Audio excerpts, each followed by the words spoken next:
So hello guys, कैसे हैं आप लोग। वेलकम है जी आपका हमारे न्यू वीडियो में। तो आज हम जो वीडियो देखने जा रहे हैं वो है खान सर की भारत ने लाहौर पर कैसे किया कर लिया था अधिकार। 1965 और का वीडियो है खान सर की। तो चलो देख लेते हैं वीडियो और डिस्कशन करेंगे लास्ट में। 3, 2, 1। आतंकवादियों को माफ करना या ना करना ये ऊपर वाले का काम है, लेकिन आतंकवादियों को ऊपर वाले तक पहुंचा देना ये इंडियन आर्मी का काम है। आम कितना भी पीला हो जाए, लोग दबा के चेक करते हैं पता है कि नहीं है, क्योंकि पता है कि दब जाएगा। और बेल बेल कोई दबा के नहीं चेक करता है। इनको लगा कि भाग रहा है भारतीय, मारो गजवाए हिंद। अरे ससुरा गजवाए हिंद, तुम्हारा बाप आ रहा है। मीडिया ने छाप दिया भारत के लाल लाल बहादुर शास्त्री, लाल कहा जाता, भारत के लाल ने ताश्कंद में भारत को दी। बेचारे लाल बहादुर शास्त्री साइन किए और रूम में गए हाथ फेंक।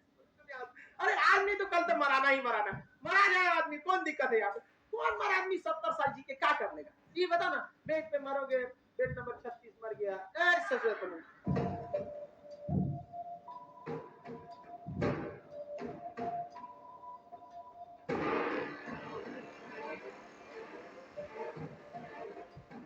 1947-48 देश जैसे आजाद हुआ, ये कबायली के भेष में भारत में घुस गए। हरि सिंह की बेवकूफी, शेख अब्दुल्ला की मतलब चलाकी या धूर्तई कहिए, जो भी, उसमें इन्होंने उस बहकामे में फंस गए। इनका अपना बुद्धि काम करना चाहिए था। इन्होंने स्वतंत्र रहने का प्रस्ताव रख दिया, जिस कारण वहां पर कबायलियों के भेष में, यानी वहाँ कबायली वहां के जनजाति होते हैं लोग, भेड़ बकरी चराते हैं, उसके भेष में पाकिस्तानी सैनिक घुस गए और भारत में जैसे आए इनको यहाँ से जन्नत भेज दिया गया है। भारतीय सेना क्या भेज दी, जन्नत भेज। किसी को दिक्कत, जहाँ उनको तो जन्नत चाहिए, बाकी अब ऊपर वाला है उनको डिसाइड करने के लिए। हमारे पे क्या भड़काता, तो यही नहीं वीडियो में बोल दिए थे कि आतंकवादियों को माफ करना या ना करना ये ऊपर वाले का काम, लेकिन आतंकवादियों को ऊपर वाले तक पहुंचा देना ये इंडियन आर्मी का काम है। कुल भड़क गया था सब पाकिस्तानिया से एकदम यहाँ पे। अब उनको लगता है कि हम मतलब उन लोगों के लिए, हम उनके भड़कने से हम सुधर जाए। अब पाकिस्तान को लगा कि भारत जो है 1965 के युद्ध में बहुत बुरी तरह से हारा हुआ है। यही 62 के युद्ध में बहुत बुरी तरह से क्या हुआ है, हारा हुआ है। यही मौका है किस पर हमला करने का, भारत पे। फिर से होगा गजवाए हिंद, गजवाए हिंद पूरा करते हैं। अजब हाल है, भारत पर क्या किया जाए, आक्रमण किया जाए। अब 65 में भारत में पड़ गया सूखा, बहुत समस्या। और 62 की लड़ाई जवाहरलाल नेहरू जब हारे, हर इंसान उनको सोचता था भारत की नहीं भाई भाई। इंदिरा गांधी भी पढ़ी लिखी, कोई भी बोलेगा ना एयरफोर्स का यूज क्यों नहीं किया, लेकिन समस्या भाई। फिर हम आपसे कोई पूछते हैं, नेहरू को छोड़िए, आपका विधायक पीटेगा एक तमाचा मार सकते हैं, नहीं मार सकते, ये गलती है।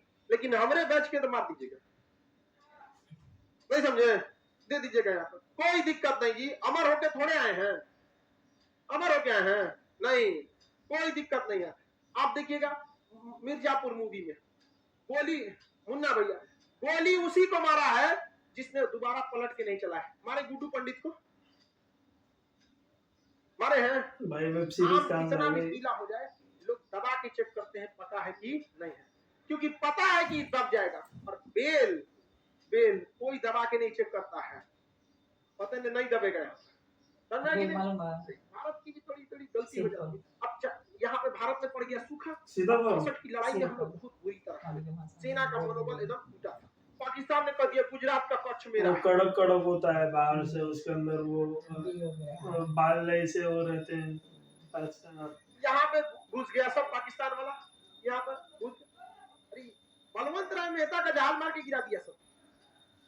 बलवंत गुजरात के मुख्यमंत्री थे, उसको मार के गिरा दिया सब। ये बहुत बहुत बवाल हुआ यहाँ पर। लेकिन कच्छ का रंग खाली एरिया है, इसमें वो घुसे सब, भारतीय सेना पिछा दिया उन लोगों को, मर गए पूरा साफ, दूर दूर तक दिखाई दे रहा था, धर धर धर मार के भारतीय सेना पिछा दिया था कच्छ के।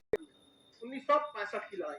अब पाकिस्तानी जो होते हैं, याद रखिए बाबू, पाकिस्तानी किसी भी लड़ाई में मजहब को जरूर घुसाएगा।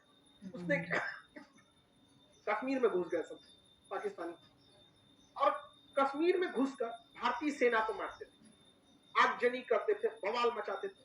ये दिखाना चाहते थे कि कश्मीर की जनता भारत में नहीं रहना चाहती और इस वजह से पाकिस्तान भारत पर क्या करना चाह रहा है, युद्ध करना चाह रहा है। उसने ऑपरेशन जिब्राल्टर चालू किया।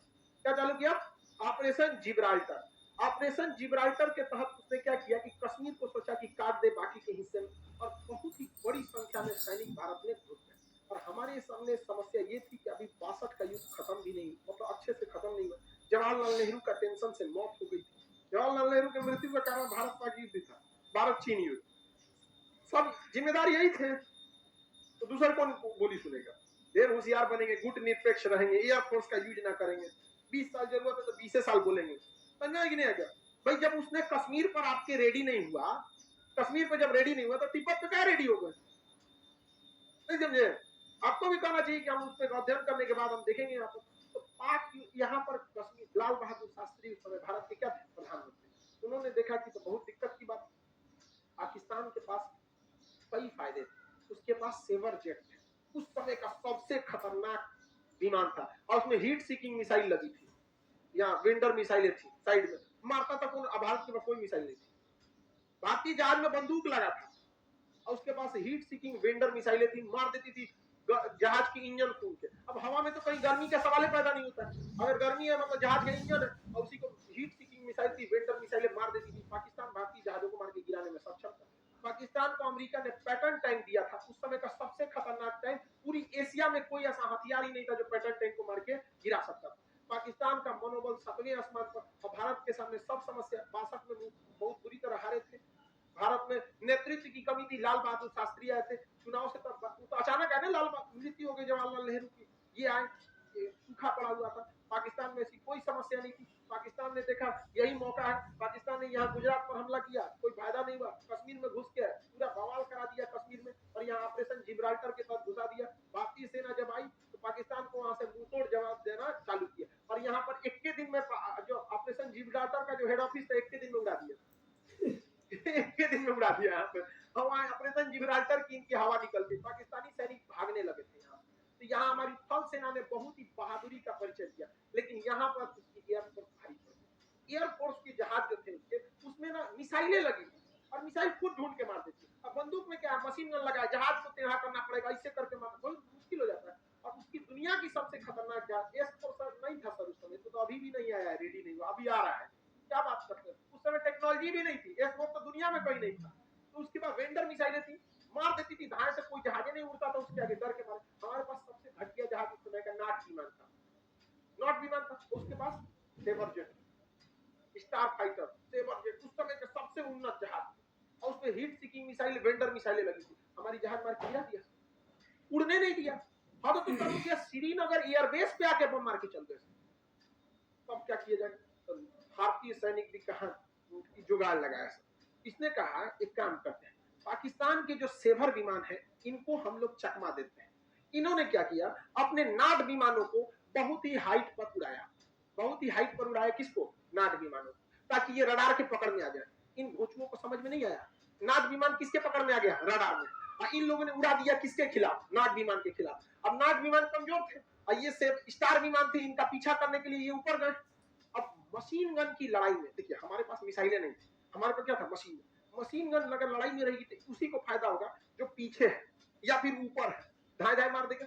अब पता चला आप आगे है, पिछुआ से वो है, तो घूमे के मारेंगे, इसे मार देगा पीछे से, और उसके पास तो मिसाइलें। तो भारत ने फंसाया एयरफोर्स, नाट विमानों को क्या किया? ऊपर भेजा, और इनको था कि तुम भागा ना, रडार में ये पकड़ा गया, चल गए। नीचे से भारत ने बाकी के 10 को नाट विमान को नीचे से उड़ा दिया। ये रडार में आईबे नहीं किया, इन घोचुओं को पता नहीं है, ये मारने गया सब उसको, ये मारने का इसको, चल गया सब हाइट से इधर से, ले आइए इधर से, क्या हो गया सब? भाग गया सब। इनको लगा कि भाग रहा है भारतीय, मारो गजवाए हिंद, अरे ससुरा गजवाए हिंद, तुम्हारा बाप आ रहा है। भारतीय सेना, वायु सेना के नाट विमानों ने उस समय के सेवर जेट विमानों को इस तरह से मारा कि पाकिस्तानी एयरफोर्स ने कहा कि सेवर जेट विमान अब उड़ान नहीं भरे। नहीं, इसे कहते हैं खौफ। क्या होता है यहाँ पर, और ये हमेशा से होता रहा है। अमेरिका में कमेटी बैठाई गई कि नाट विमान कैसे मार दिया रे उसको, स्टार विमान, नाट विमान, यही होते रहेगा। अब समस्या समझिए, उस लोगों के पास बहुत दुविधा थी, अगर वो इसके खिलाफ उड़ान नहीं भरेगा तो ऑलरेडी ये हाइट पे है, मार देगा, और उड़ान भर रहा है तो ये घेर के मारेगा, जाओगे कहां तुमसे इतना ही, दोनों आगे आगे खाई पीछे कुआं, विन विन मतलब सिचुएशन। एयरफोर्स की चौपट थी, और इतना बेहतर शुरुआत में हमारी एयरफोर्स चौपट थी, इसलिए हमेशा याद रखिएगा हथियार मायने नहीं रखता है, चला कौन रहा है ये मायने रखता है। आज भी दुनिया आज भी सबसे विश्वसनीय जहाज दुनिया में सबसे ज्यादा लड़ाई लड़ा है F-16, ये अब बहुत मॉडर्न जहाज है, अमेरिका का ही दिया है, और सेवर जेट भी किसका दिया था, अमेरिका के, और स्टार विमान भी किसने दिया था, अमेरिका ने, heat seeking missile America, vendor missile America, दो दिया यहाँ, F-16 अभिनंदन लेके गए थे MiG-21, इसे उड़ता हुआ ताबूत कहते हैं, दुनिया का सबसे पुराना जहाज है, झड़ गया इसका पेंट टूट गया, लेकिन इससे मार दिए किसको, F-16, अरे इसमें एक ही इंजन है ना, इंजन में फेल हो गया था, स्टाल पोजीशन कहते हैं, बहुत ज्यादा हाइट कर देते जहाज, स्टाल कंडीशन में चला जाए, इंजन फेल हो जाता है, इसलिए इनके ऊपर मिसाइल हिट कर गई, अदरवाइज मिसाइल हिट नहीं करती, डबल इंजन रहता था। और दूसरा विमान भी है 1980 का, आपके पास 1980 का मोटरसाइकिल है, क्या हाल होगा, लेकिन हिम्मत देखिए उस आदमी का कि लेके उड़ गया, और किसको मारने के लिए, अब मारियो दिया उसको, वो तो दूसरका आके ना मार दिया यहाँ पर, और दूसरी बात वो पाकिस्तान की टेरिटरी में, हिम्मत देखिए उनको के पास इतना उन्नत जहाज होने के बावजूद यहाँ नहीं आए, दौड़ा दिए वहां पर, अरे वो तो गलती हो गया ना, सुखोइया पीछे था, सुखोई 30 MKI थोड़ा सा पीछे था, नहीं तो उनका लाहौर में सुखोई रहता तो मजा आ जाता। तो 65 के युद्ध में एयरफोर्स ने क्या कर दिया, और भारतीय सैनिक तो मनोबल आगे था, अरे भाई एयरफोर्स के चक्कर में ना भारतीय सैनिक आगे नहीं, सुखोई नहीं तो राफेल चाहिए था, राफेल होता था तो खत्म हो गई, मतलब उनकी एक जहाज नहीं उड़ेगी तो भारतीय सेना अगले दिन लाहौर लाहौर पहुंच गई थी, और लाहौर के स्कूल पर पाकिस्तान का झंडा हटा के और वहां तिरंगा झंडा लहरा दिया गया था, ये हकीकत है। सब पाकिस्तानियों ने अपना टैंक निकाला, भयानक सा टैंक भारतीयों को धोने के लिए, और दुनिया का सबसे खतरनाक पैटर्न टैंक था, जिस पर बम मारा जाता था तो झाड़ देता था, बम मार, अमेरिका का पैटर्न टैंक था। कोई बात नहीं, अमेरिका तुम्हारी वेंडर मिसाइलों का टेस्ट हो चुका है, तुम्हारे सेवर विमानों का टेस्ट हो चुका है, अब बारी थी तुम्हारी किसकी, पैटर्न टैंक, और वो राजस्थान से लेके घुस गया था पैटर्न टैंक, और पैटर्न टैंक को जब राजस्थान से लेके घुसे तो हमारे पास कोई हथियारे नहीं, यहाँ खड़े थे वीर अब्दुल हमीद, वीर अब्दुल हमीद 62 की लड़ाई लड़े थे, उसमें भारतीय सेना को देखे थे, कहते कि केकरे बदला निकालेंगे, पहले तू आया ही पिटाएगा, और जो 62 का बदला तोरे से निकालेंगे। वीर अब्दुल हमीद के सामने जब टैंक आया था, पैटर्न टैंक को उधिया दिया है, और उनके सेना में ये अफवाह फैल गया कि भारत के पास ऐसी भी मिसाइलें हैं जो पैटर्न टैंक को मार सकती है, और पैटर्न टैंक इतना खतरनाक था कि उसके जो कमांडर थे उनको पूर्ण विश्वास था कि दुनिया में कोई भी पैटर्न टैंक को मार नहीं सकता, सबसे आगे अपने पैटर्न टैंक लेके चल रहे थे, मारा वीर अब्दुल हमीद पहले उन्हें उड़ा दिया, सेनापति ये मर गए वहां पर, सेनापति मरने के बावजूद उस सेनापति ब्रिगेडियर की पत्नी हाथ में सफेद झंडा लेके जब भारत में आई थी ना, तेरे पति का लाश दे दीजिए, उनका जनाजा पढ़ना है, तो भारतीय सैनिकों ने पहले तो चाय पिलाया था बैठा कर, और यही हिंदुस्तान में है जहां विदेशियों के आक्रमण से हमारी छतरानियों को जौहर करना पड़ा था। ये फर्क होता है एक इंसान और एक जानवर में, हम दुश्मनी में भी इंसानियत रखते हैं, पहले चाय पिलाते हैं बैठ के, और उनकी लाश न दिए थे, कहते इनका हम लोगों ने इज्जत से दफना दिया है यहाँ पर, और वापस उनको भेज दिया गया था, वही उन्हें कहा गया था कि मरे हुए बहुत टाइम हो गया, लाश को मत छोड़ेंगे तो जानवर खा लेंगे, हम लोगों ने जनाजा पढ़ा के उनकी लाश को दफना दिया। आप जा सकती हैं, हम आपको फिलहाल चाय के सिवा और कुछ नहीं दे सकते, वापस वो चली गई। ये हमें और आप में भी होना चाहिए, दुश्मनी में हमें अपनी संस्कृति को धूमिल नहीं करना है, ये गौरव से हमेशा ये याद रखें। हम तो ये भी चाहते तो गोली मार देते, लेकिन इतिहास में कभी नहीं मिट सकते थे कि भारतीय सेना ने एक विधवा के ऊपर हाथ उठाया, कभी नहीं हो सकता। इस बात में हमें गर्व होना चाहिए, और हमें इस संस्कृति को हमेशा से बचा के रखें। उसके बाद अगले दिन से तो वीर अब्दुल हमीद के जो गोले बरसने लगे थे, तो वहां पे आरसीएल गन था, वो मतलब बहुत नॉर्मल बंदूक होता, टैंक को नहीं मार सकता था, लेकिन हर टैंक का कुछ कमजोर हिस्सा होता था, वहां वो हमला करते थे, लेकिन किस्मत कुछ और मंजूर था, भारतीय सेना का टैंक और वीर अब्दुल हमीद की आरसीएल जीप और पैटर्न टैंक आमने सामने हो गए, दोनों ने एक साथ गोला मार दिया। यहाँ वीर अब्दुल हमीद के चिथड़े उड़ गए, उनकी बॉडी भी अच्छे से नहीं मिली, कुछ टुकड़े बचे थे, वहीं उन्हें शहीद में दफना दिया गया। यहाँ धामोपुर गांव है, गाजीपुर डिस्ट्रिक्ट उत्तर प्रदेश में, वहां पर उनके आज भी वीर अब्दुल हमीद के याद में स्मारक बनाया गया है। इसके बाद भारतीय सेना का खून खोला, भारतीय सेना ने यहाँ नहर खोल दिया, नहर का पानी इतना बढ़ गया कि इतना पानी लग गया वहां पर, हवाओं का टैंक जाम में फंस गया यहाँ पर। और उसके बाद हाल ये हुआ कि भारत ने 100 टैंक को मारकर गिरा दिया। इतिहास में पूरी एकमात्र भारत पाकिस्तान का सीमा है जहां आदमी का नहीं टैंकों का कब्र बना हुआ है। टैंक अभी भी है, टैंक का कब्र बना हुआ है, वहां स्पष्ट टैंक के लिखा हुआ है पाकिस्तानी टैंक नंबर प्लेट के साथ। आके ले जाओ यहाँ पर। इतना धूल ढूंढ के रख दिया था यहाँ पर। तो अब इसके बाद बच गई नेवी। तो नेवी के पास एक ऐसी जहाज थी, पानी वाली जहाज, जो बहुत सटीक मिसाइल मारती, लेकिन उसका ज्यादा रेंज नहीं था, जिसे कॉर्बेट कहते हैं, ज्यादा रेंज नहीं था। अब उसको कराची बंदरगाह तक ले कैसे जाए? तो भारत वालों को जुगाड़ का कमी है। यहाँ गाड़ी का इंजन फेल होता है, बांध के ले जाता है। तो भारतीय नौसेना ने उस मिसाइल मारने वाले जहाज को बांध के ले गए थे सर।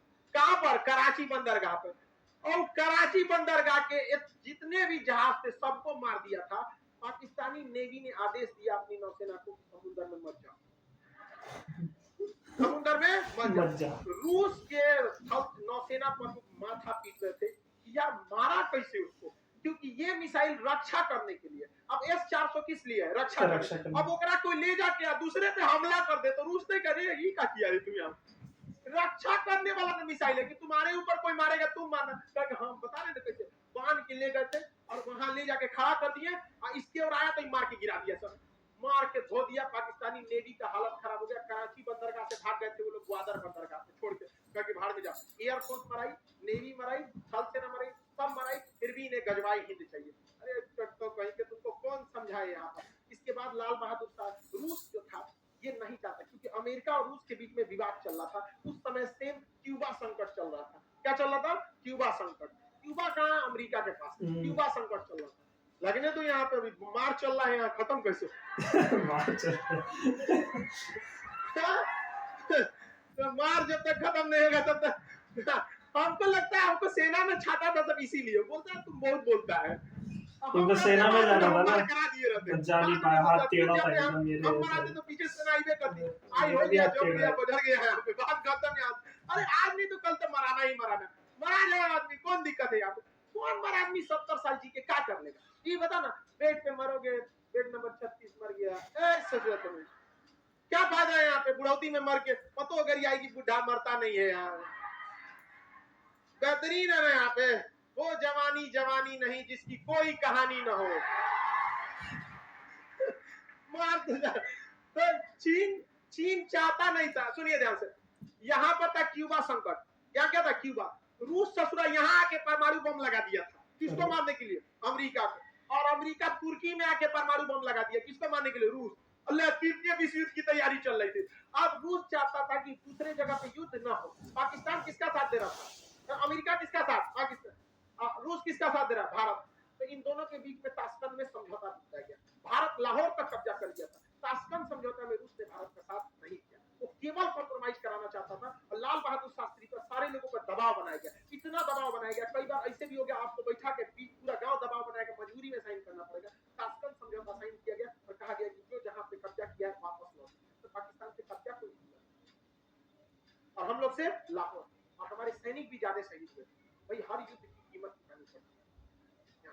तो हमारे शहीद, जो हमारे सैनिक शहीद हुए उनके लिए एक संवेदना होती है, लेकिन हाँ मरेंगे तो आपकी मृत्यु हो जाएगी, शहीद होंगे, अजर अमर रहेंगे। हमारे सैनिक कभी नहीं मरे, वो शहीद हुए, अजर अमर रहे। तो हमारे सैनिकों ने शहादत दी थी, हमें लॉस हुआ था। हम कराची तक, हम लोग लाहौर तक चले गए थे, युद्ध नहीं खत्म हुआ रहता ना, बीच में समझौता नहीं होता, हेल के हम लोग तो ईरान घुस गए रहते यार, पाकिस्तान को हाथ छोड़ो ना यहाँ पर। तो बाद में समझौते से दोनों को अपना जगह वापस लौटा। जब साइन हो गया तब लाल बहादुर शास्त्री पर दबाव था, रूस का दबाव था, इनका दबाव, ये बेचारे साइन कर। जब हम लोग वापस लौटे, अपनी सेना से लौटे, देखिए लाल बहादुर शास्त्री साइन करे ना करे, बीच में हस्तक्षेप होता, वापस लौटना ही पड़ता। थोड़ा समय लगता लेकिन लौटना पड़ जाता, क्योंकि यूएनओ कहता है कि आप दूसरे देश को कब्जा नहीं कर सकते। लेकिन लाल बहादुर शास्त्री को इतना जल्दबाजी में डिसीजन नहीं लेना। लेकिन उस इंसान को समझिए जो अपने देश में नहीं है, दूसरे देश में, उज्बेकिस्तान में है, ताशकंद नामक शहर में बैठा है, पूरी दुनिया उस पर दबाव बना रही है, पागल हो जाएगा वो इंसान। और उसके ऊपर जब किया गया तो भारतीय मीडिया ने छाप दिया, भारत के लाल, लाल बहादुर शास्त्री के लाल कहा जाता है, भारत के लाल ने ताशकंद में भारत को बेचा। बेचारे लाल बहादुर शास्त्री साइन किए और रूम में गए, हार्ट अटैक वहीं मर गए। एकमात्र प्रधानमंत्री जिनकी मौत विदेश में हुई। बहुत कीमत चुकाए हैं हम लोग इस देश के, 62 की युद्ध नेहरू की जान ले गया, 65 का युद्ध लाल बहादुर, 11 जनवरी 1966 को ताशकंद समझौता हुआ, हमारे लाल बहादुर शास्त्री की मृत्यु हो गई। वही व्यक्ति था कहने वाला जय जवान जय किसान। उनके कहने पर किसानों ने बमबारी के बीच भी हल नहीं रोका था। कश्मीर में खेती चालू थी, पंजाब में किसान खेती में लगा था, क्योंकि लाल बहादुर शास्त्री वो व्यक्ति था जिसने कहा था जय जवान जय किसान। किसानों ने कहा था कि अगर सैनिक बंदूक चला सकते हैं तो हम हल चलाएंगे, अगर हमारा हल रोकना है तो बंदूक रुकवाइए, ना हल रुकेगा ना बंदूक रुकेगी। हार तो होना फिक्स है, पाकिस्तान हार भी गया था, लेकिन यहाँ पर रूस हम लोग को अपना मित्र माना नहीं था। लेकिन 1966 के बाद रूस को लगने लगा कि नहीं, भारत किसका साथ देगा, रूस का। उसके बाद रूस हमारे फेवर में आया और 1971 में रूस ने माफी मांगा था, कहा था कि जो 65 में गलती हुई थी उसका सूद समेत 71 में लौटा देंगे। और 71 में जब अमेरिका अपना परमाणु बम लेके आया तो रूस पहले खड़ा हो गया, मार हमको हमारा। तो कई अंतरराष्ट्रीय संबंध बनते बिगड़ते रहते, ये छोटा मोटा सब्जेक्ट नहीं होता अंतरराष्ट्रीय रिलेशन, इसमें हर तरह की आपको नॉलेज होना चाहिए। अब समय का अभाव है, नेक्स्ट बैच वाले तैयारी में हो गया सर। चलो भाई, हो गया खत्म वीडियो।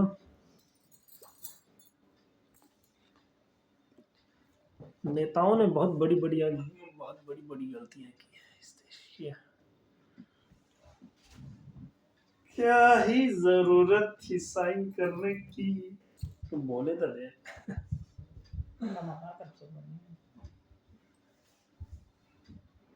सही थे भाई वीडियो, और खान सर की वीडियो है तो सीखने को तो बहुत कुछ मिलेगा ही मिलेगा, वो तो है ही। जहाँ तक कि इंडो चाइना की पहले बात कर ले, तो इंडो चाइना में हम लोगों ने एयरफोर्स इसलिए यूज़ नहीं की थी क्योंकि हमें पता ही नहीं था कि चाइना के पास एयरफोर्स है कि नहीं। मैं एक वीडियो देख रहा था, उसमें बोल रहा था कि चाइना के पास एयरफोर्स नहीं थी, पर उन्होंने ना ऐसे माइंड गेम खेला कि उनके पास एयरफोर्स है, इसीलिए ना फिर इंडिया वालों ने एयरफोर्स अपनी यूज़ नहीं की और हम लोग हार गए। इंडिया पाकिस्तान की बात करें, पाकिस्तान तो हमेशा वो पैदा ही हुआ है मार खाने के लिए, वो पाकिस्तान कभी नहीं सुधरेगा। कितने 4 वॉर हो गए पाकिस्तान के साथ, अभी तक एक भी वॉर नहीं जीत पाया, जबकि उसके पास अमेरिका का सपोर्ट है, अमेरिकन वेपन्स है सारे, और हमारे पास जब कुछ नहीं था तब से वो अमेरिकन हथियारों पे जी रहे हैं वो लोग, फिर भी नहीं हरा पा रहे। चलो ठीक है, आज के लिए बस इतना ही। मिलते हैं आपसे कल की अगली वीडियो में, तब तक ठीक है, बाय बाय।